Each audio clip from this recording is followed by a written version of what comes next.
بسم الله الرحمن الرحيم.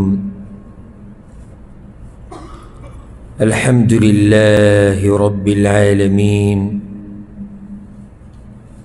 والصلاة والسلام على أشرف الأنبياء والمرسلين نبينا محمد وعلى آله وصحبه أجمعين. أما بعد، د امام بخاری رحمه الله په دې مبارک کتاب کې د کتاب الرقاق بارکه خبر روانه وه. الرقاق هغه خبرې چې هغه زړه نرموي، د هغه ایمانی مجالس دي چې په دې کې څوک شرکت وکړي او اخلاص وکړي او په توجه سره خبره اوري او د کور نه چې روزي د ارادې د نیتي چې زه به په دې مجلس کې دې دپاره کښېنم چې زه ترې فایده واخلم او د زړه مې نرم شي، نو الله یې زړه نرموي. په آخرني درس کې موږ باب ختم کړو، باب ما یکره من قیل وقال. امام بخاری باب راوړی دی چې د قیل او قال نه به ځان لرې ساتي. هغه ویلي دي، داسې ویلي دي، ده ویلي دي، ما ویلي، دا قسمه خبرونه به ځان لرې ساتي ځکه چې دې سره زړه سختېږي. اوس یې باب راوړی دی باب حفظ اللسان، د ژبې حفاظت کول. د دې به مختصر وضاحت کوو ځکه چې د دې ژبې سره اکثر مسلې چې تعلق ساتي هغه تېر شوي درس کې بیان شوي. بیا پسې باب راوړی دی باب البکاء من خشیة الله، د الله د یرې نه جړا کول. نو کوشش به کوو چې په دې دواړو موضوعګانو باندې خبره وکړو. باب حفظ اللسان، باب دی په بیان د دې کې چې د ژبې به حفاظت کوي. ولی؟ نه، کتاب الرقاق سره دې څه کار دی؟ د ژبې چې حفاظت ونه کړي نو زړه پرې سختېږي بیا. او مقصد خو د کتاب دا دی چې تا ته هغه څه وښایي چې په هغې سره زړه نرمېږي او د هغه څه نه دې ویرې په څه سره چې زړه سختېږي. نو تا ته دا وایي چې د ژبې حفاظت کوه، که حفاظت دې ونه کړو نو زړه دې نرمېږي نه بلکې ښه سختېږي. بیا په دې باب کې چې دی یو څو حدیثونه راوړي دي. وقول النبي صلی الله علیه وسلم، او وینا د پیغمبر صلی الله علیه وسلم، من کان یؤمن بالله والیوم الآخر فلیقل خیرا او لیصمت.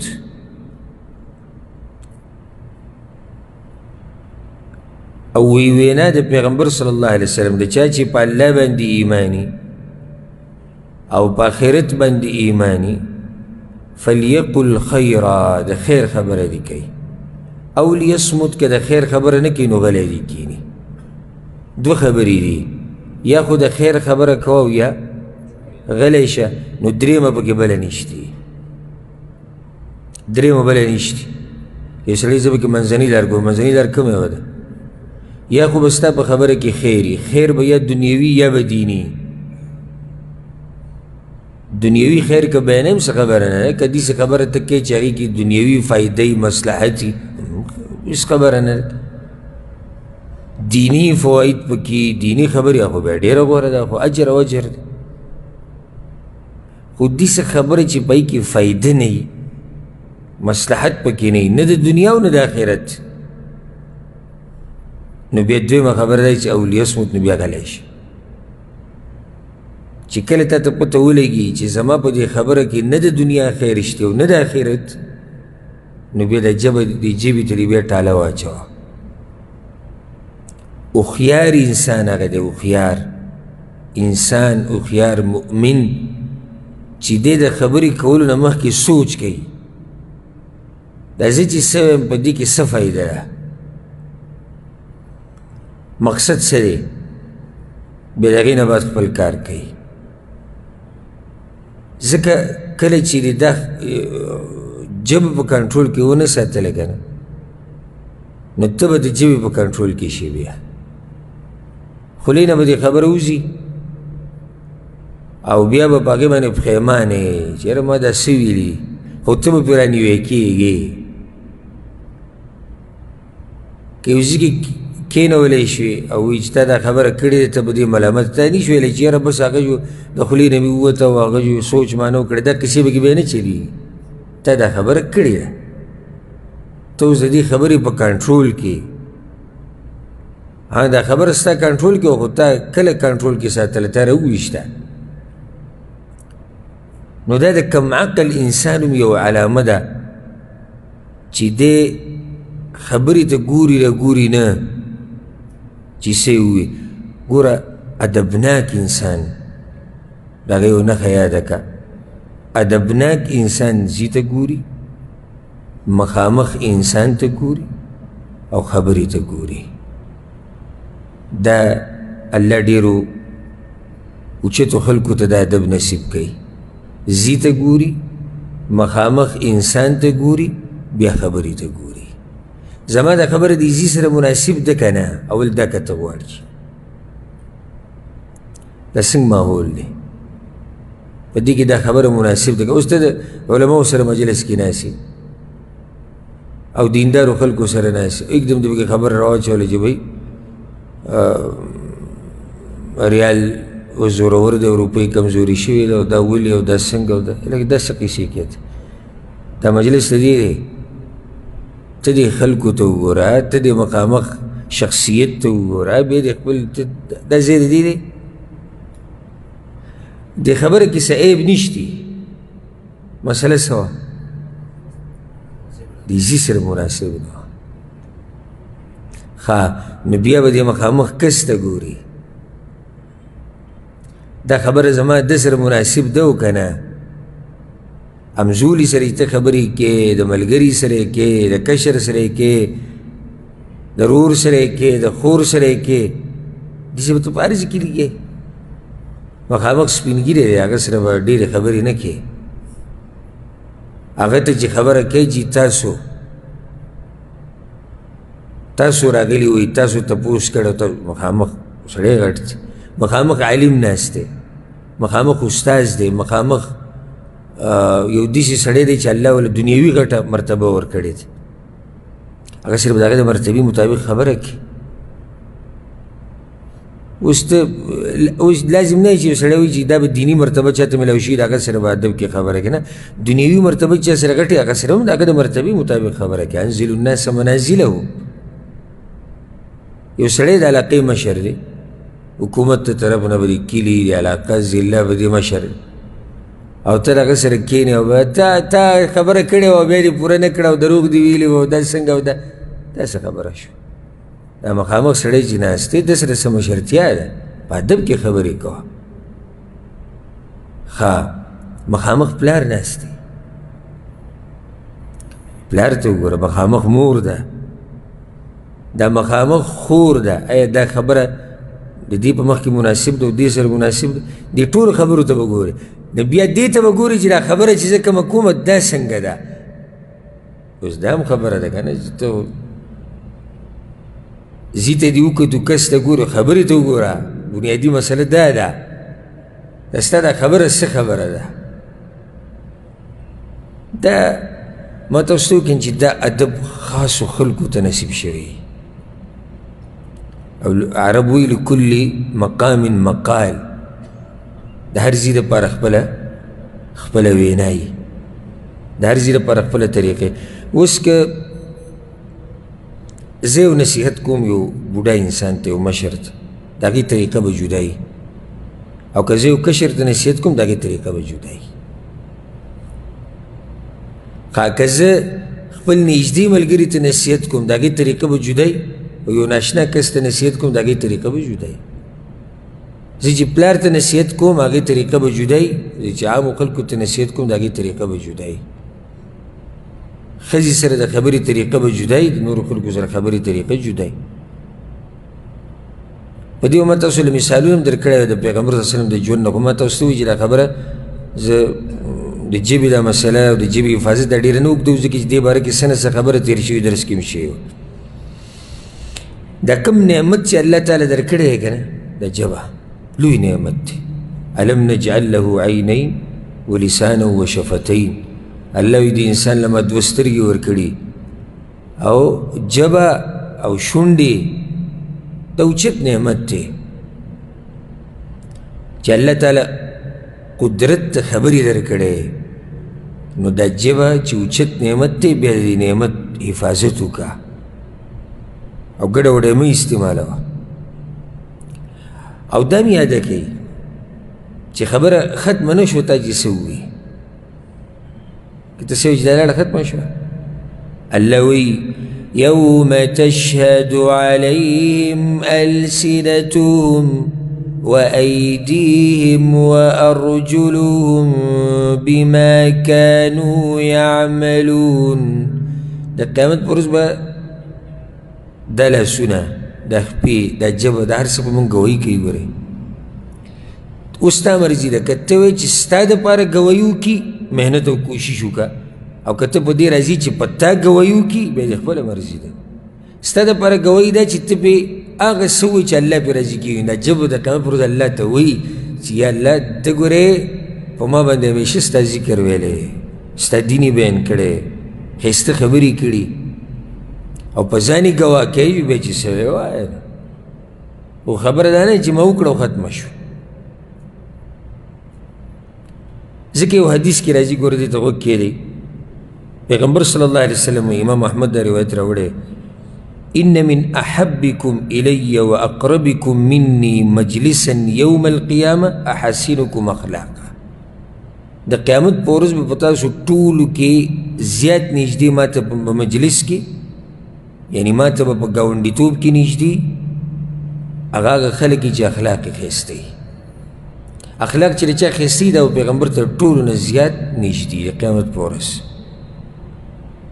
او پیغمبر ته نږدې کېدل د قیامت په ورځ دا ګوره معمولي خبره نه ده ځکه چې موږ تمه ساتو امید ساتو د الله نه چې موږ له به پیغمبر سفارش کوي موږ به د هغه د لاس نه د حوض کوثر اوبه څکو موږ به د هغه سره جنت ته ننوځو موږ به د هغه سره ګاونډیان کېږو نږدې کېده غواړي ورته اخلاق به برابرې دا خبره زما مقصد و وإن أبغضكم إلي وأبعدكم مني مجلسا يوم القيامة او په تاسو کې چې کوم خلک زما ډېر بدي شي د پیغمبر بدي شي هغوی ته کېده او د قیامت په ورځ به زما نه ډېر لري هغه څوک دي الثرثارون والمتشدقون والمتفيهقون الثرثارون هغه سړي ته وایي چې په مخه خبرې کوي په مخه خبرې کوي او بریکې نه لګي دا سړی د پیغمبر نه یې خوښ یعنی سړي ته م خیال دي که لګیا یو بریک نه اخلي او نه چاله موقع ورکوي او نه د چا دماغ په ارام کوي او نه ټیم ته ګوري نه خبرې ته ګوري نه مشر ته ګوري نه کشر ته ګوري نه عالم ته ګوري نه جاهل ته ګوري خپله قصه به کوي نو ته به ته بیا پټېږي یا الله جوز زه به خپله د بعضو کسانو چې لرې د وینم چې را رواني لار بدله کوم ځکه ما ته پته ده چې اوس زما څه کار دی او د ده سره کم سے کم مختصر خبره 6 منټه ده د ده مختصر خبره ده که ما سره ودرېد نو 6 منټه خو د ده مختصر خبره ده او که طبیعت یې برابر و ګپ یې سره شروع کړو بیا خو ودرېږه ورته ښه نو هلته سړي له حیا ورځي سړی خو چا ته اوس داسې ویلی شي چې لکه بس کا یا ډېر ګران کار دی چا ته داسې ویل خو مخامخ سړي له سوچ پکار دی که موږ یو پیر یو مجلس کې ناست شیخ غلام الله رحمتي رب العالمین دې وبخي الله دې د هغه په قبر باندې د رحمتونو باران راوورئ هغه یو مجلس کې ناست یو فیصله وه نو شیخ څوک دی د علم غر یو ګوره د علم غر دی بیا سپینګیری دی یعنی دوه خبرې دي پکې بیا میلمه دی او په مجلس کې باقی هم ناست ټول علما دي یو اوس یې پکې راغلی هغه هم د دې شیخ سره راغلی بس هغه چې کله دې کسانو خبرې وکړې دې دوو کسانو دا کوم چې وران وایي شیخ صاحب زه به منټ خبره وکړم او سټارټ شو او لګیا دی او منځ منځ کې شیخ صاحب ناست دی وایي نو ناست خو دی خو ته موقع ورکړه که نه یاره ماله دومره کار راغلی و خو د شیخ صاحب قدر او احترام مې کوو د شیخ صاحب سره یو ځای راغلی و که اوس ورته زه وایم چې لکه ته د شیخ صاحب له موقع ولې نه ورکوې مونږ څه ته ناست وی دماغ دې راله ټول راوبیول پالتو خبرې کې بې ادبه عالم ناست دی مشر ناست دی میلمه ناست دی ستا خبرې نه ختمېږي خو چونکې شیخ صاحب ناست نو مونږ دا خبره نه شوه کولی دا جرت مونږ کې نه و او دا د هغه مجلس و هغه پکې مشر او هغه یو داسې عاجزه انسان ښه ښکلې ډډه یې لګولې وه په ارام د هغه دا خبرې اوري او که نه که نه واته پېرې دې کس دا ووایي شیخ صاحب ناست دی ناست دی غریب و ستا خو چې بریک ولګي اثر ثارو سټارټ شو قصه راووایه زه هغه خلکو ته نصیحت کوم دا ایمو والا او میسنجر والا او واتساپ ورته الله نه ویرېږي ګوره دا هر څه لیکلی کېږي ما يلفظ من قول إلا لديه رقيب عتيد الله وی دا انسان چې د ژبې نه څه خبره هم راوباسي که نه یو چوکیدار دی لیکي نو ده به ایمو میلاو کړي پرېږدې دومره تکړه نه دی چې په پیسو راته میلاو کړي خو ایمو به پرېږدې نو میلاو کړی به یو غوږ کې به دا شی پروت یو دی به کته ځي یو بره ځي یو څنګه ما سره څو پیرې به خپله داسې شوي دي لکه په لاره به رواني یو کس خبرو کې زه ورته داسې وګرځم که ما ته څه وایي هغه غوږ کې شی پروت دی لیونۍ ته جوړ دي خلکو لیوني جوړ شوي دي والله لکه ځان سره چې خبرې کوي لګیا ګاډي کې به ناست چې خوله به یې خوځي نورو سره څه شی نشته لاس کې سړی دا لیونۍ لګیا دی د کار خبره کوه درنه خبره کوه السلام علیکم وعلیکم السلام څنګه یې ښه صحت ښه دی تپوس حال احوال ها اوس راشه ضروري خبرې ده کومه یوه ده هغه دا ده حق وکړه او زه بیا به ملاقات وکړو بیا به خبرې وکړو انشاءالله السلام علیکم ورحمت الله دا د دې نه اخوا بیا خبرې نه کېږي د دې نه اخوا خبرې نه چې دې سره عادت شوي که نه دا ډېرې خبرې به دې بیا داسې تنګوي چې تپوس یې مه کوه ما د خپل ځاني څوک ټلیفون وکړي نو چې خبره اوږدوي که نه زه ورته وایم د خبرې حاصل بیان کړه وروره حاصل ځکه چې یو نیم کس سوال کوي زما خو دې باب کې تجربه ډېره ځکه چې سوالونه رانه ډېر کي نو سوال اوس څه کوي سوال دا دی مثال دی به خبره راوایلې موږ وی د دې ځینې ووتو د ملګرو سره درې ملګري وو بعض د دیري وو بعض د دبه وو روان شو یو قصه بله قصه او دا قصه او دا هلکه وروره حاصل بیان که ټیم نشتی ستا سوال څه دی سوال دا دی چې احرام کې لامبلی شي او که نه خو اوس ته دې سوال ته وګوره او د دې قصې ته وګوره دا سوال کولم یو فن دی یو طریقه ده اوږد سوال سړی په دوو ټکو کې وکړي دا یو نیم به دومره اوږده قصه راوالي چې ستا د دماغو باندې به دړ لګي لکه خپله مسله مختصر بیان کړه ټیم خلکو سره نشته دوه ورځې مخکې ما ته یو کس میسیج راولېږه واټساپ باندې اکثره واټساپ دا میسیج زه نه ګورم ځکه ډېرې زیاتې خو دغه رور میسیج کې داسې لیکلی وي چې د الله دپاره زما دا سوال جواب راکړه نو مې دله خو اوس لازم ورکول غواړي هغه میسیج زما په نظر ته یې ما ورته میسیج وکړو ما سوال راولېږه اتنیم منټه سوال پوره بیان اورېده اوس دا زه تقریر اورم بیان اورم که سوال دی هغه سوال باندې زه د سره پوه نه شوم بیا ورته ما میسیج وکړو ما وروره که ته مهرباني وکړو یو منټ دوه کې دا خپل سوال راټول کړي او ما ته راولېږي چې دا څه چل دی هغه چېرته د دوه کورونو مسله ده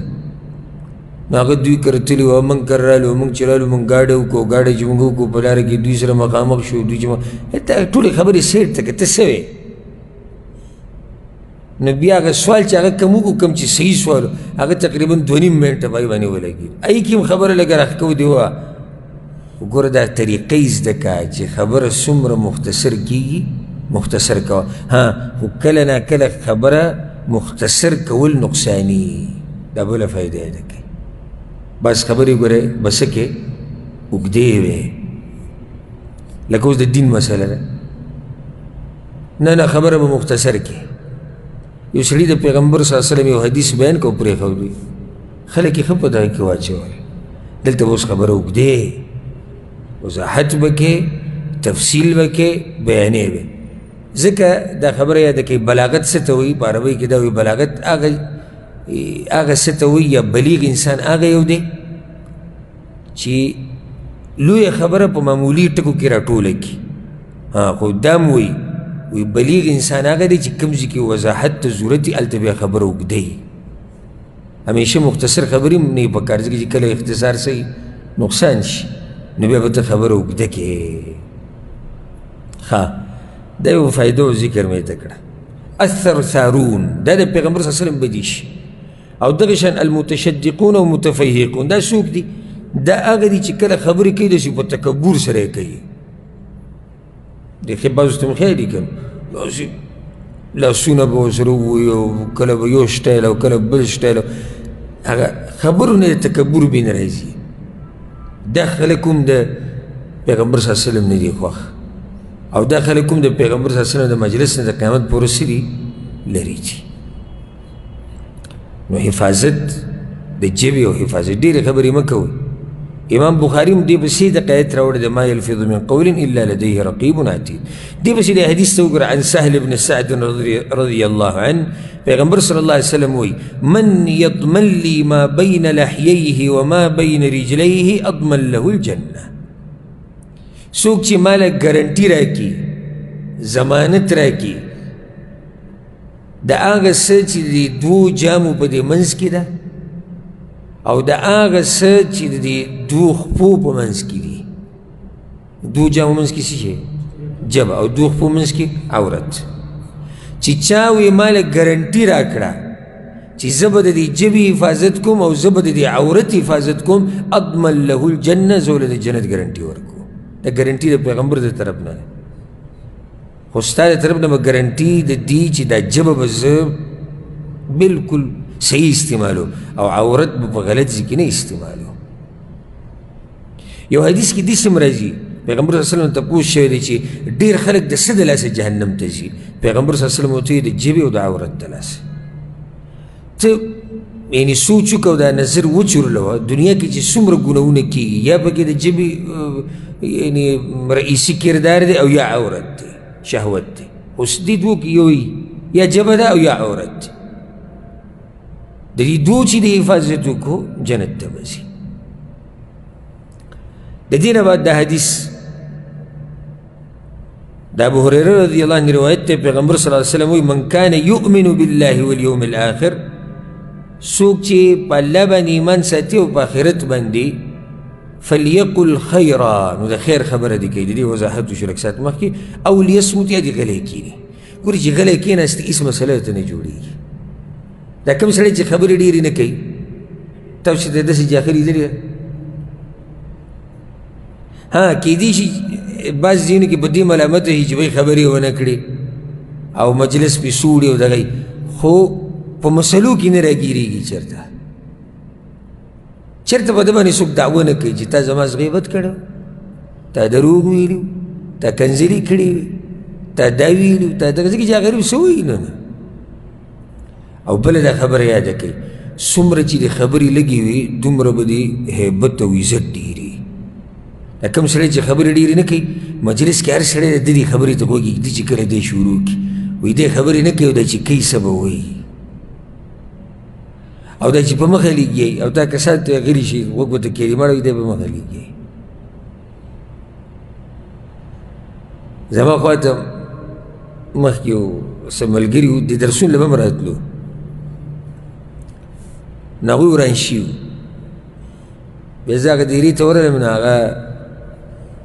کوم چې پکې مشر و خپه و هغه ما ته خبره شروع کړه وی دا پلانې چې دی د ډېره بې ادبي کړې ده او دی کړي او دی کړي ما زه بس معافې کوه د الله دپاره وي زړه یې راله ډېر خفه کړی ما څه چلی شوی وی دی او موږ یو ځای کار له ځو نو د په کار کې کسانو ته ویلي دي همدغه د ډېرې کسان دي انډیوالان دي هغو ته ویلي چې دې خبرې کې غوږ ورته مه ږدئ لکه باید دا خبره خو په دې زړه کې خو ما دا وځي چې ما خو دی پېژندو دا خبرو مشي نو ما په دې زړه کې دا وي نو خو غریب به دې تنګ کړی پوزې نه به دې راوستی مجبوره شو دا خبره یې وکړه بیا به هغه ته اواز وکړو جدای لکه باید راشه تا دا خبره کړې وي او ما کړې نو مهدي صاحب دې نه وي لکه مشر دی مشر دی خو یې دیزې دی راوستی د ډوډۍ ټیم دلی نشتي د چي دلی نشتي د آرام ټیم دلی نشتي ما خبره دا کوله چې ډېرې خبرې د کولې خلک به یې د خبرو قدر نه کوي ته اوس د سړی سپین ږیری دی مشر دی خو څوک یې د خبرو قدر نه کوي ځکه چې خبرې د حد نه زیاتې شوي دي او د انسان هم څه وخت پورې دی طاقت یې خبره برداشت کړي خو بیا کله نه کله خبره د برداشت نه بار ته وځي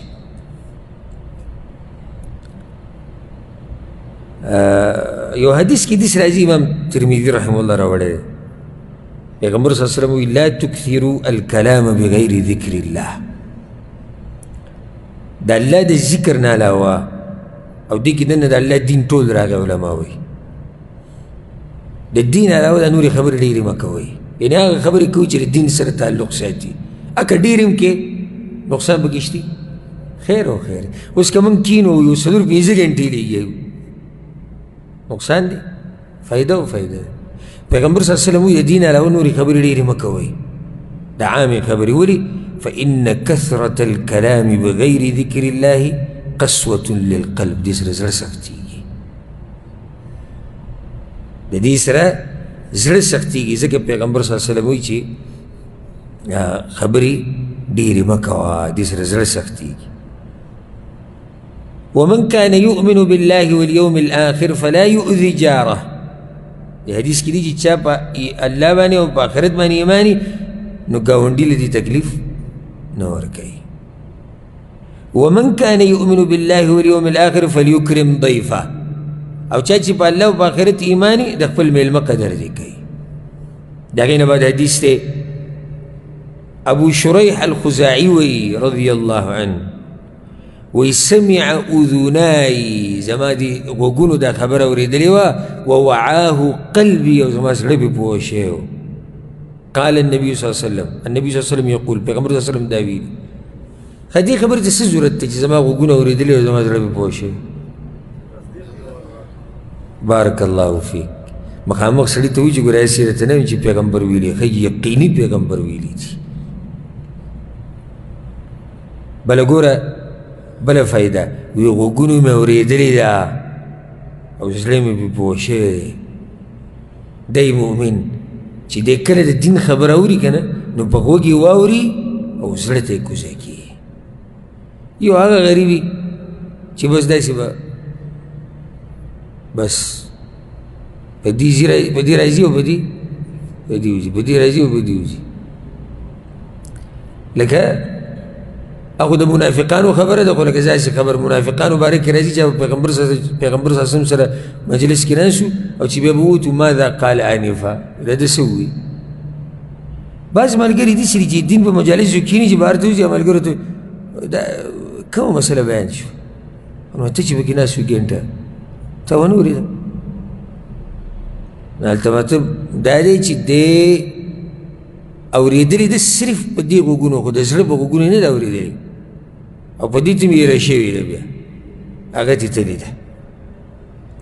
څه وایي دی پیغمبر صلی الله علیه وسلم څه ویلي دي الضیافة 3 ایام مېلمستیا 3 ورځې ده جائزته ورسره جایزه هم ده د مېلمه جایزه 3 ورځې مېلمستیا به مېلمه له دا لازم کوي د دې نه اخوا بیا مستحب ده یا بعض علما داسې وایي وی یو ورځ واجب ده یو ورځ یو شپه واجب دي 2 ورځې مستحب ده مېلمستیا به له کې مستحب طریقه ده د دې نه اخوا کې مېلمستیا کې دا به ستا دپاره صدقه شمارېږي او ښه کار دی نو مېلمستیا څو ورځې ده 3 یعنې دا پکار ده معنی د حدیث دا دی چې 3 ورځې پکار ده ورسره جایزه ده. صحابه کرام ما جایزته یا رسول جایزه څه ده؟ وی یوم ولیله، شپه ورځ. شپه ورځ ځکه بعض علماء چې شپه ورځ واجب ده او بیا مستحب ده، او یا معنی دا ده چې یوه شپه او یو ورځ بوله تکلیف کې. شپه ورځ به څه کې؟ تکلیف. څه معنی؟ ډېره مېلمستیا به کې، ښه مزېدار پروګرامونه به وله کې، ښه ښکلی خوراک به وله کې، غوړ زیړ خوراک به راوباسي. شپه ورځ 2 ورځې بیا هغه خوراک راوباسي کوم چې عام ته خوري. دا د میلمه حق دی. ګورئ دا د میلمه حق دی چې ډېر خلک نن سبا په دې عمل نه کوي. او د نږدې وخته پورې دا زموږ د پښتنو یو امتیازي نښه وه چې دوی به په میلمه باندې ځان وقربانوه. خو اوس پښتنو کې دا مسله ډېرو لږو خلکو کې پاتې شوې ده. هغه هم اکثر هغه مشران چې کوي هغوی کې پاتې ده. نور څومره چې سبحان الله پیسې ډېرې شوي دومره بخل ډېر شوی. څومره چې نعمتونه ډېر شوي دومره خلک بخیلان شوي. پخوا نعمتونه هم ډېر نه معلوم نه و چې میلمه به راغی که به میاشت پروت و که نه نو میاشت به د ده داسې قدر کېدو چې لکه دی چې اوس راغلی به تازه. او اوس چې هسې چا پسې ورښکاره هم شي تپوس له د غریب طبیعت بدل شي او رنګ یې تک زیړ شي چې دا خو به بیا یو پیاله چیس کي دی او دا خو به دله دوکان نه دغه راوړه غواړي او دا راوړه غواړي او دغه راوړه غواړي. الله دې داسې خوی نه موږ ساتي. دا ډېر نیچ خوی دی. یو سړی ستا خواله راشي، خلک د هر چا خواله خو نه ځي. یو سړی ستا خواله راځي په تا یې احسان راواړو. یو سړی دې زما کور ته راشي ما سره دې کښېني په ما یې احسان راواړو چې زما کمزوري انسان خواله ملا څوک راغی، خپل ټیم وویسو زما خواله راغی، خپل کار یې پرېښود زما خواله راغی، خپل کار ضروري څه خبره به پرېښودي زما خواله راغی. او په هغې کې زه څه وکړم؟ یعنې طبیعت ورته وران کړم او کله وړو ته ورته ووایه چې نشتي او واړه هم په دروغو عادت کړي او دا کار هم غلط وکړي. د میلمه قدر، د میلمه قدر او قدر. پیغمبر صلی الله علیه وسلم به دومره قدر کو د میلمنو که نه را به یې وستو کور ته. ښه دا تپوس هم نه کوو کور کې څه شتي که نشتي، خو په میلمنو انتهایي مینو. او چې لارې کې به څوک پلاني راځه راځه او پلاني راځه راځه راځه دا خوی و د هغه چې کور ته به ورغی دننه بیبیانو ته به وایي بس میلمانه یې دومره یا رسول الله کور کې اوس څه نشته. وایي بلکل څه نشته، وایي څوک نشته.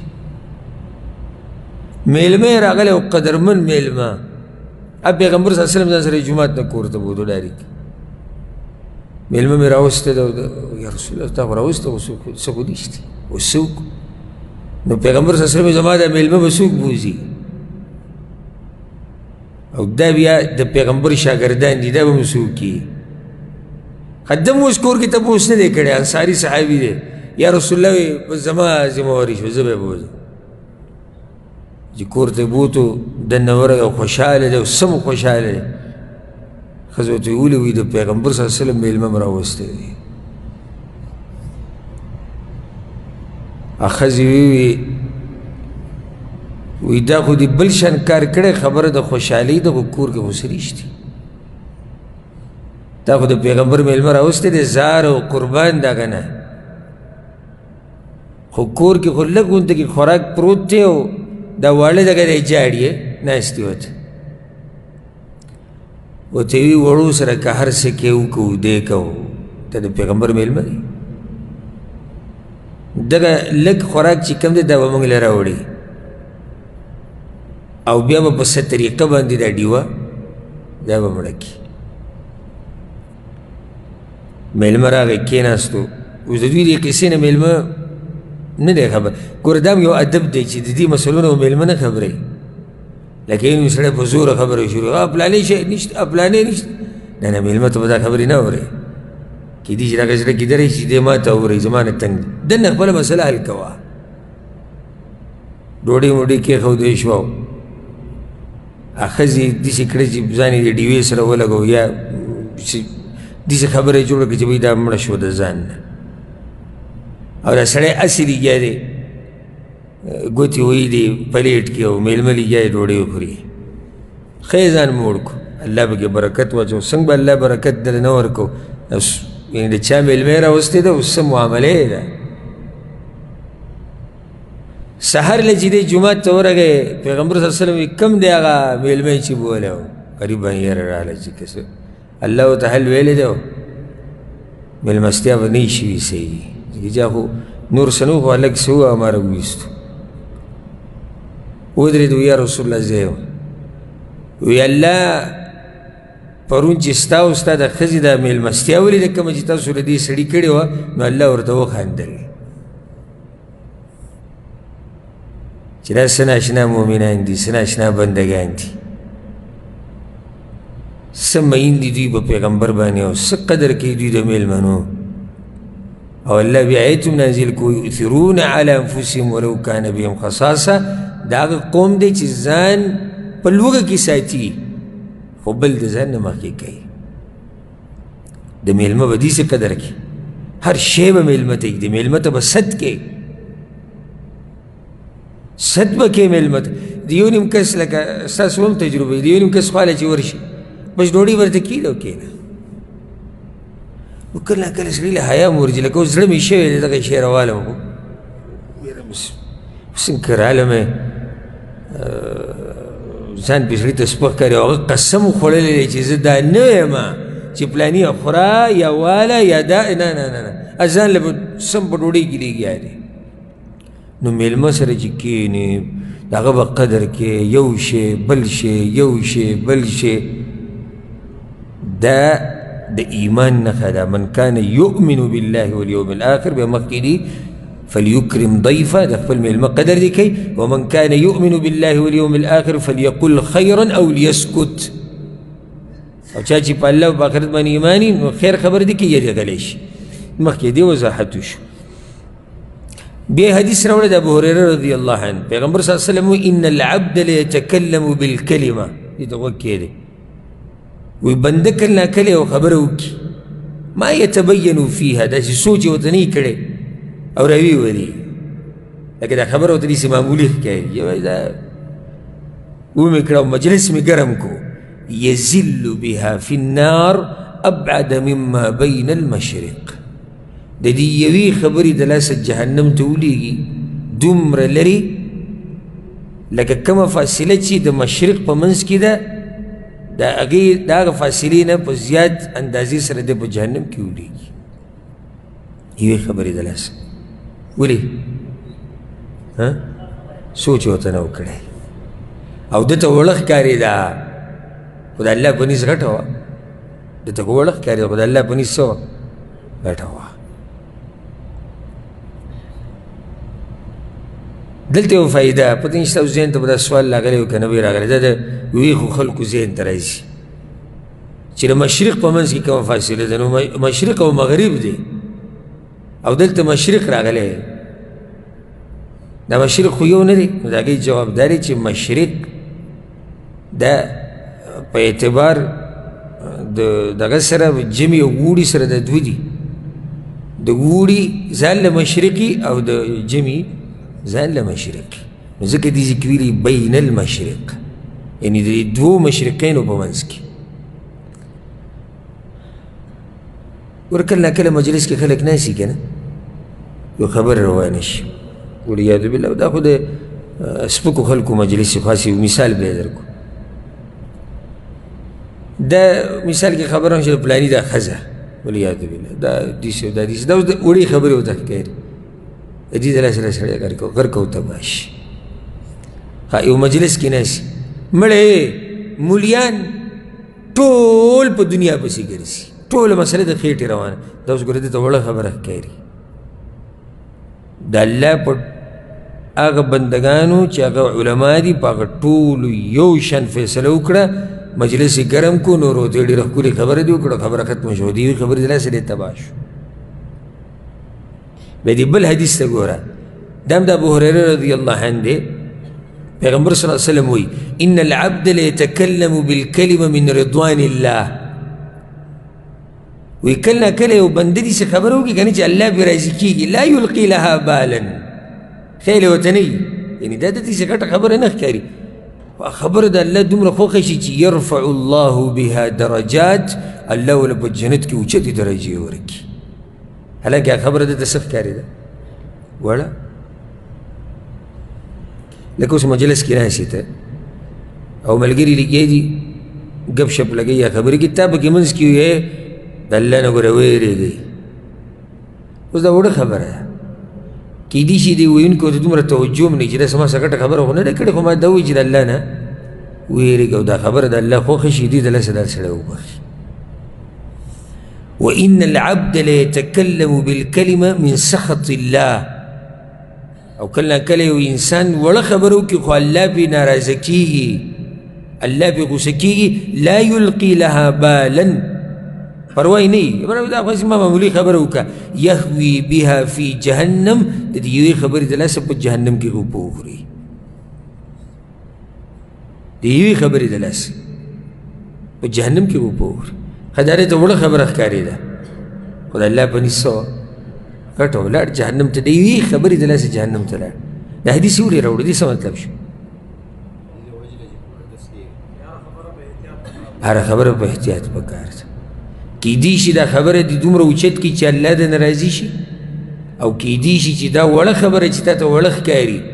هغه د الله په نس دومره لوی چې د یوې خبرې د لاسه سړی جهنم ته لاړ شي یو حدیث کې داسې راځي امام ترمذي راوړی عقبه بن عامر رضی الله عنه پیغمبر صلی الله علیه وسلم پسې راغی څه ښایسته نصیحت پیغمبر کړی دا زموږ ټولو دپاره لازم دی وی من نجات یا رسول الله د کامیابۍ لار کومه یوه ده پیغمبر صلی الله علیه وسلم ورته ووی امسک علیک لسانک وليسعك بيتك وابكي على خطيئتك دري خبريتي کامیابی غواړي هغه یا رسول الله امسک علیک لسانک ژبه ورته ونیو دا کنټرول ساته او کور دې ستا دپاره پراخه شي دې څه معنی کور کې ډېر وخت تېروه او په خپلو ګناهونو باندې جاړه چې دا درې کارونه دې کول ته د کامیابۍ په لار روان نو خلاصه د دې باب دا ده چې د ژبې حفاظت پکار دی چې زړه سخت نه شي دې نه بعد امام بخاري باب راوړی دی او ډېر خوندور باب دی باب البکاء من خشیة الله د الله د یرې نه جړا کول د دې څه کار دی په کتاب الرقاق کې چې زړه نرم وي د الله د یرې نه جاړي سخت زړه والا خو نه جاړي نو د دې وضاحت به کوو چې د الله د یرې نه جړه ولې اخر او د پیغمبر حال د صحابه کرامو حال او د سلفو د ژوند نه بعض مثالونه به ته پیش کوم حالانکه امام بخاري صاحب یو روایت راوړی په دې باب کې دا فایده ده که امام ابن القیم رحمه الله مشهور کتاب د زاد المعاد هغې کې هغه وایي د جړه لس قسمه دي جړه په لس قسمه ده او زه بار بار دا خبره کوم زه چې دا کومې فایدې درته بیانوم که دا دي چې د ځان سره نوټ کړي ودې لیکلي یا دې لیکلي غټه فایده ده او که دې ونه کړي خپل نقصان دی ستاسو خیال دی چې راځي چې کومې خبرې کوم دا ټول دي چې په یو کتاب کې لیکلی شوي دي په ترتیب ما پسې ورځ یو کس راغی ما ته وایي شیخ صاحب وی ته چې را درسونه د کوم کتاب نه کوې دغه کتاب مې پوره پکار دی ما ستا څه مطلب دی چې لکه داسې یو کتاب پوره لیکلی شوی دی ما هغې خو د هغې نه لیکیم دا خو د یو ځای خبرې د بل ځای خبرې دي ها کتاب که پروت وي مخې ته دې کې اصل مسله ده بنیادي موضوع لکه امام بخاري وایي د الله د یرې نه جړه دې پسې زیاتې خبرې خو موږ د یو ځای نه د بل ځای نه رالو د قرآن آیتونه حدیثونه صحابه کرامو ژوند فایدې نو دا داسې په اله اسانه ګوره تا ته نه میلاوي که ستا دا سوچي چې زه به ځان له یو کتاب پیدا کړم هوښیار خلک هغه چې هغه د وخت نه د ذهن نه او د عمر نه فایده والي او د علم یاد کړي او نوټ کړي او ویلی کی او یادی کی او بیا خلکو ته بیاني دا اوچت مؤمنان دي او داسې خلک ترقي کوي زما سره اوس هم هغه کتابونه زما پراته دي او زه اوس هم یو وړوکی طالب علم یم او همیشه به یم د مرګه پورې هغه کتابونه موږ سره پراته دي چې هغه جامعه کې او موږ چې عمرونه کم وو او جوماتونو کې درسونو کې اکثر کېناستو او هغه کتابونه اوس هم ما سره پراته دي کوم لیکل چې ما کړي چې وخت په وخت یې سړی راوالي ویې ګوري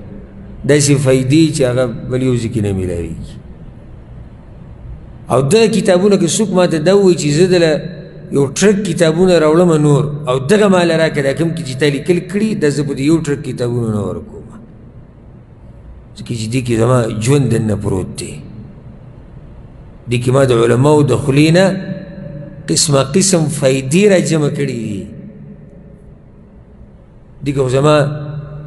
هغه قیمتي وخت پروت دی چې کوم وخت کې سړی د علم په دې لار کې ځان ورته بلکل فارغه کړی هغه قیمتي ورځې دي او ډېرې زر تېرې شي او سړی پسې بیا خفه وي همیشه نو دا فایدې ګوره داسې چې دا مې درته ذکر کړه که تاسو دا خیال چې یو کتاب به ځان له پیدا کړو د هر څه پکې شتي نو دا ګورې د ډېرو کتابونو نه راویستې شوي خبرې دي د ډېرو علماو نه اورېدې شوي خبرې دي د ډېرو کلونو محنت دی نو ځکه بې قدر یې مه ګڼئ قدر یې کوئ زما د دې خبرو قدر کوئ دا زه د زړه د کومې نه بیانوم ملګرو ته او که دلته ملګري کمزوري الحمدلله داسې ملګري داسې خلک الله پیدا کړي یا بل یو ملګري ما سره رابطه وکړه هغه اسټرالیا کې اوسېدو او باقاعده د هغه سره څو مجلده داسې پراته وو ما ته داسې وښو ما یې داسې دي هغه ټې نوټبوک یې چې داسې وی دا ټول ما ستاسو درسونه لیکلي او روزانه د ماښام د منځه نه بعد زه په جومات کې 25 منټه درس کوم په اسټرالیا کې خو مخکې د ما علم کړی وي نه نه ستا نه مې علم وکړو دا ټول ما لیکلي دي او هر یو جدا جدا پروت یو ورځ پکې تفسیر بیانوم بس دغه کتاب راوالم یو ورځ پکې وي د مثال کې د بخاري درس بخاري دوره مې نوٹ کړي دا هغه راوالم کومه خبره فایده چې تا ذکر کړې هغه هم زه بیان کوم او داسې ډېر دی الحمدلله نو امام ابن القیم وایي چې جړه به څو قسمه ده په لس قسمه ده یوه جړه هغه ده د ټولو نه اوچته جړه ده د الله د یېرې نه جړه ده د ټولو نه اوچته چې دا عبادت دی اوچته عبادت دی دویم قسم جړه جړه د رحمت او د شفقت د رحمت او شفقت جړه څنګه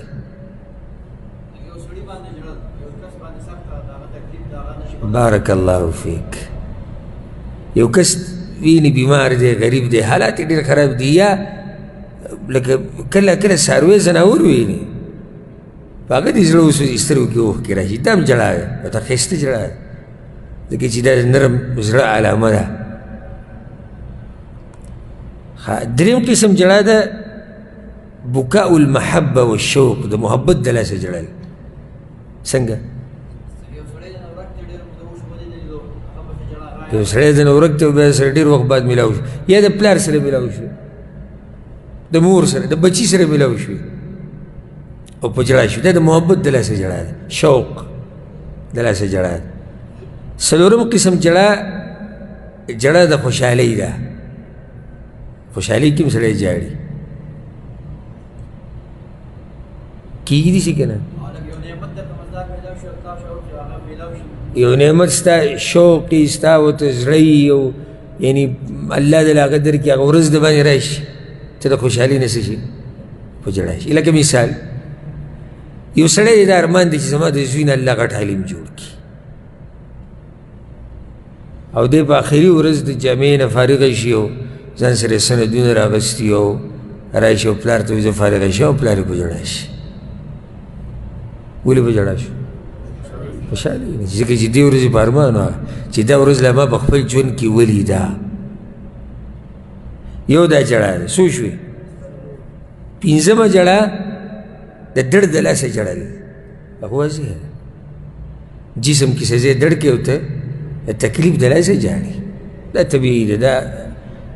یعنی انسانانو په طبیعت کې دا خبره پرته کله نه کله درد یعنی د دغه نه بهري سړی نشي قابو کولی نه سړی صبر کولی نو بس د ډېر تکلیف د لاسه د سترګو نه اوښکې روانې شي یو جړه ده شپږمه جړه د غم جړه ده د غم د لاسه هم سړی په جړی شي وی پلار یې مړلی سترګو نه اوښکې روانې شي مور مړه ده په جړی شي استاد مړلی په جړی شي بچی مړلی په جړی شي خاصې دا به فایدې دپاره ذکر کړو ځکه زه تاسو ته یم چې دا خبرې ګوره داسې یو ځای کې نه راټولې شوي د خوشحالۍ په جړی کې او د غم په جړی کې څه فرق دی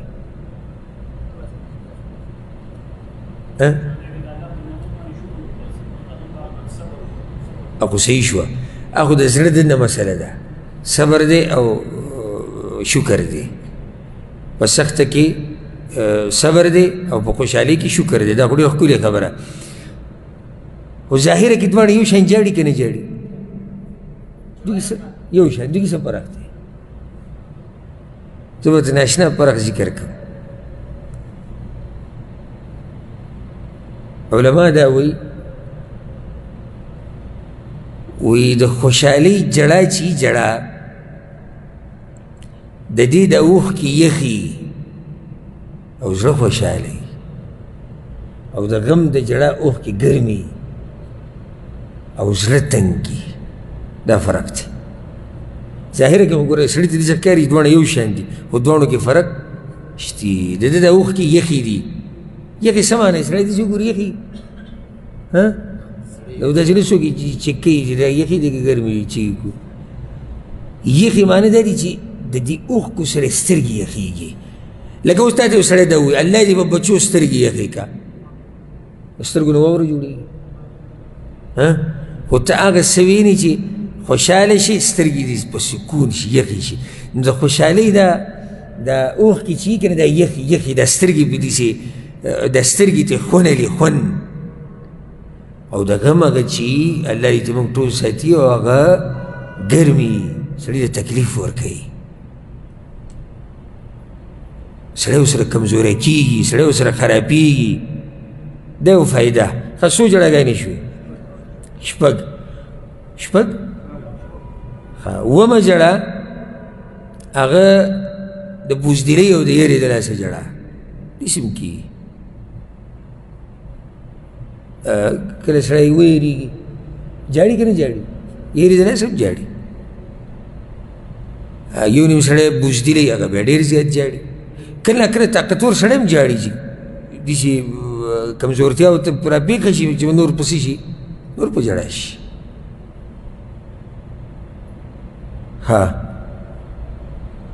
بله جړه ده بکاء النفاق د منافقت جړه الله دې موږ ټول ساتي چې زړه سترګې جاړي او زړه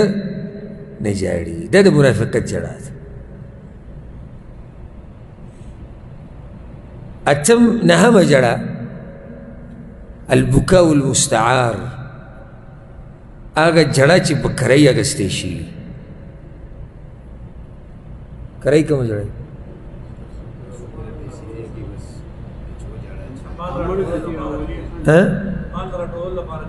نه کېدای شي داسې او دې نه ښکلی مثال داسې که جوابونه ستاسو ټولو برابر دي خو که داسې چې ویرله زنانه راوسته هغو له پیسې ورکول چې دوی دا غم څه کړي ګرم کړي او دا د اوسه پورې ګورې نږدې وخته پورې پښتنو کې وه په کرایي به یې ښځې راوستې ولې ځکه چې زموږ د خلکو دې سره غم نه دی چې مړی الله بخلی که نه دی مړی خو قبر کې کېښودی شو هلکه کټونه کرسۍ او څو دیګه به پوره وي لکه هغه سړي باندې امتحان دی قبر کې لکه دعا وله ونه غواړو لږ غم سوچ او فکر یې ونه کړو اتلی مړه غم ګرم کوي ولې ځکه چې اوس به باس کېږي په کلي کې چې د فلاني غم څه و ګرم د دې دپاره بیا ښځې راولي نو هغوی پیسې لي هغوی پیسې لي او په دغه ځان وایي او دا په ځوانۍ کې مړ شو دغه د سورمخ او دا ښایسته ویښته او دا شنې سترګې او دا پلانې او دا کیسې روانې نو دا نهم قسمه جړه لسم قسمه جړه بکاء الموافقه د چا د جړه سره جړل بغیر د سبب نه او دا اکثر ښځې کوي د ښځو له زړه ډېر نرم وي نو چې ښځه ورته په جړای شي اسي یو ښځه په لار کې ناسته جاړي او بله ښځه د هغې په خوا تېره شوه دا ورسره هم جاړي خو دا خبر هم نه دی چې دا ولې جاړي خو دا ورسره جاړي ځکه چې دا جاړي یو جړه دا ده نو څو جړاګانې شو لس په دې ټولو کې اوچته جړه کومه وه ده د الله د یېرې نه جړه او د ټولو نه بدترینه کومه وه ده د مرافقت جړه دا ټول نه بدترینه دا د باب په اوله کې یو فایده وه ما چې د جمعې شپه ده تاسو له یوه قیمتي فایده درکو د الله د یېرې نه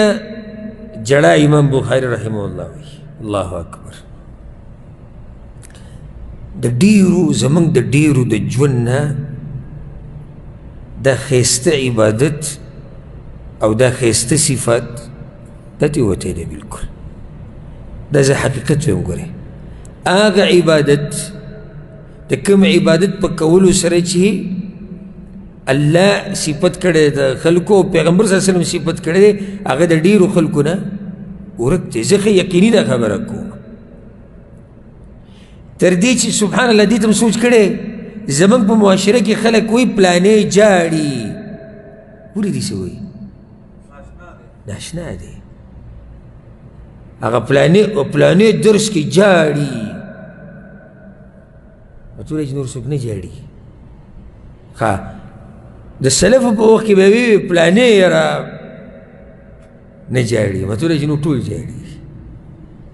خو دا یو نه جاړي او زمونږ هغه داسې ده موږ صفت کوو که کله ناکله یو ملګري یاره دینداره سړی جاړي چې کله الله نوم واوري د پیغمبر حدیث واوري قرآن واوري بس په ژړا شي سبحان الله داسې یعنی د ژړا دا عبادت او دا مسله د الله د یېرې نه جړل د داسې ناشنا شوې ده چې څوک یې وکړي خلک ورته ډېر د تعجب په نظر ګوري وګوره پلاني جړلي دي زه دا وایم چې ځان له دوکه ورکول نه دي په کار شي اخوا دې خو خبرې نه ته ورته و ښه صفا وایو دا عبادت نن سبا یعنی د ډېر حده پورې ختم دی یو هسې ځان دوکه کول دي چې نه نه ته موږ ته پستې خبرې کوه دا ووایه چې نه شتي خلک او شتي زه وایم شتي خو کوم چې شتي هغه د هغو په مقابله کې کوم چې ده نه جاړي او زړونه یې سخت شوي د هغوی په مقابله کې هغه ډېر لږ دي ډېر لږ دي نو ځکه زه دا یم چې ځان له دوکې نه ورکوو ښه صفا خبره به کوو او هسې به ځان نه خوشحاله او د علماو یو خبره درته وکړمه ډېره قیمتي خبره ده هغوی دا وایي اذا لم تبکي من خشیة الله فابکي على نفسك لأنك لم تبکي وایي چې د الله د یېرې نه دې ونه جړل نو په ځان وجاړه ځکه چې د الله د یېرې نه دې ونه جړل په ځان وجاړه بیا چې د الله د یېرې نه جاړي نو بیا په ځان خو وجاړه که نه موږ قرآن وایو که نه وایو کوم یې وجاړي قرآن په ویلو په ټیم کې څوک جاړي حدیثونه موږ بیانوو د پیغمبر صلی الله علیه وسلم کوم ځای کې د جړه بیان او نصیحت روان دی کوم ځای کې دي په سترګو کې اوښکې د جهنم او د جنت تذکره ده کوم ځای کې دي اوښکې د قبر او د مرګ تذکره ده کوم ځای کې دي اوښکې الله سره ملاقات دی کوم ځای کې دي اوښکې داسې هغه سترګې وچې شوي دي داسې سترګې وچې شوي دي چې داسې نصیحتونه بیانېږي که غره ته دې بیان کړو غر به ریزه ریزه شي خو د دې سړي په سترګو کې اوښکې نه راځي نه د زړه رپېږي دننه نه د الله نه پکې یره راځي زه وایم د هر یو نه تپوس ځان نه تپوس کوي قسم درته وایم بالله علیک اخیری پیر تا کله د الله د یېرې نه جړلي ځان له به جواب ورکړي اخیری پیر تا د الله د یېرې نه کله جړلي دي کیدای شي بعض ووایي چې یو څو کاله مخکې او کیدای شي داسې ووایي چې مونږ خو د سره جړلي نه دي چېرته داسې به وایي که نه به وایي ستاسو څه خیال دی داسې خلک به وي که نه به وي چې د اوسه پورې لا جړلي نه دي د الله د یېرې ای به افسوس مقام ته وګوره کرکټ میچ ته چې ناستي او د ده ملک بیلي یا د ده ټیم بیلي هغې ته ژاړي او دا بېدینه نه دا بېدینه ځکه زه د دیندارو ته وایم چې وګورئ هغوی په خپل یو کار مین دي څومره جوور پکې ورننوتي دي دا ډمان دا بېدینه دا فلمونو والا دوی د خپلو سندرو فلمونو ډمتوب ته ژاړي ګورئ او ته د دیندارۍ دعوه کې د الله کتاب ته ته نه ژاړې حدیث ته ته نه ژاړې بیان ته ته نه ژاړې نصیحت ته ته نه ژاړې او دا جړه داسې نه ده چې ته یې جوړه کړې ګورې دا راته م ووایم ګورې دا د مین باچا سره تعلق ساتي یا باچا څوک دی زړه دی ځکه خو امام بخاري دا باب دلته راوړی وایي چې زړه دې نرم وي خو به ژاړي که نه چې دننه زړه د یو سړي ګټه شوی دی دی به څه وژاړي په زور جړاګانې نه کېږي چې یو سړی وي زه به د پیغمبر تذکره وکړم او هغې سره به د مکر جړا وکړم نه کېږي پته یې هم لګي چې د مکر جړا ده قرآن او حدیث نصیحتونه دا چې کله زړه دې نرم وي که نه نو هله به ورسره د سترګو نه اوښکې رواني د الله نه یره پکار دی دا زړه نرمول پکار دي چې زموږ د سترګو کې اوښکې راشي او چې سترګو کې د اوښکې رالي که نه نو د ګناهونو نه به لري ځکه چې زړه به دې بیا ډېر نرم وي د الله نه به یېرېږي کوم سړی د الله نه یېرېږي سترګو کې اوښکې راځي هر چا ما ووایي که چې هر چا په سترګو کې اوښکې نه راځي دا د زړه سره تعلق ساتي ما داسې خلک به د خپل ژوند کې لیدلي ما داسې خلک لیدلي ورب الکعبه او بعض پکې وفات شوي دي الله دې په هغوی باندې رحمتونه راووري زه ورسره په خپله ناست یم چې نصیحت یا دینی خبره به ما به د الله نوم واخیستو هغه مخامخ سړی به په ژړا شو صرف داسې الله ویلي دي د دې الله ټکي سره به په ژړا شو اوس دا به کوم اوچت سړی دا به کوم اوچت سړی چې صرف د الله نوم واوري دی ژاړي د پیغمبر خبره ورته وکړه پیغمبر دا ویلي به په ژړا شي صحابه کرامو به داسې کوله په ژړا شي جنت ورته جهنم په ژړا شي اوس موږ سره وخت لږ دی انشاءالله روان درس یعنی غیر حاضري به که ونه کوي روان درس کې به زه تاسو ته د صحابه کرامو د تابعینو د ژوند نه تاسو ته مثالونه پیش کوم چې هغوی به څنګه ژړل د الله د یېرې نه او په څه طریقه به یې ژړل دا یو لوی عبادت دی الله سبحانه وتعالی د دې خلکو ګوره صفت کړی دی څه وایي الله د هغه مؤمنانو چې نصارا و اول او بیا مسلمانان شو لکه نجاشي د حبشې باچا چې کوم او د هغه سره چې کوم ملګري کوم چې مسلمانان شي او داسې نور الله څه وایي دا ګوره الله د هغوی صفت کوي وَإِذَا سَمِعُوا مَا أُنزِلَ إِلَى الرَّسُولِ تَرَى أَعْيُنَهُمْ تَفِيضُ مِنَ الدَّمْعِ الله وایي کله چې دوی واوري هغه څه چې پیغمبر ته نازل شوي دي وحي نو ویې به نې ته سترګې د دوی چې بهیږي په اوښکو سره د الله د هغوی صفت بیانوي دا د اوچتو خلکو صفت دی د ژړاګانې کول دا د پیغمبرانو صفت دی الله د پیغمبرانو مبارک وایي اذا تتلى عليهم آيات الرحمن خروا سجدا وبكيا الله وایي کله چې د دوی په مخ کې د رحمان ذات آیتونه تلاوت کېږي که نه نو خروا سجدا په سجدو پرېوځي بکیا او جاړي ورسره دا د پیغمبرانو صفت دی دا د مؤمنانو نیکانو خلکو صفت دی الله بل ځای کې څه وایي ويخرون للأذقان يبكون ويزيدهم خشوعا. دا خلق دا مؤمنان چې کله د الله دین ووري، د الله قرآن ووري، د پیغمبر حدیثونه ووري، په دې زنو باندې پریوزي سجدې ولګوي. یبکون په ژړا شي، ویزیدهم خشوعا خشوع ښه ډېره شي. د الله نه یره هغه د دوی په دې زړونو کې ښه ډېره شي. خبرې مقصد دا دی چې دا اوچت عبادت ته انشاءالله پر روان درس کې به زه د دې فضایل کم خلک چې د الله د یرې نه جاړي، پیغمبر صلی الله علیه وسلم څه ویلي دې خلکو مبارک او دوی له به الله څه ورکړي، دا به انشاءالله روان درس ته پرېږدو. او بیا به بس دا خبره بیانو چې پیغمبر صلی الله علیه وسلم به څنګه جړل د الله د یرې نه، بیا به بس دا خبره بیانو صحابه کرامو څنګه جړل د الله د یرې نه، او بیا تابعینو د ژوند نه یو څو مثالونه که چېرته الله د دې سره زموږ د زړونه را ژوندي کړي، او که چېرته الله د دې سره زموږ د زړونه نرم کړي، او دا جړا د الله د یرې نه دا په موږ کمزورو کې هم را پیدا شي. دغه مقصد دی دې خبرو د بیانولو. الله سبحانه وتعالی دې موږ ټولو باندې خپل خاص رحم وکړي، او الله دې زموږ زړونه نرم کړي. هذا والله أعلم، وصلى الله وسلم على نبينا محمد وعلى آله وصحبه أجمعين.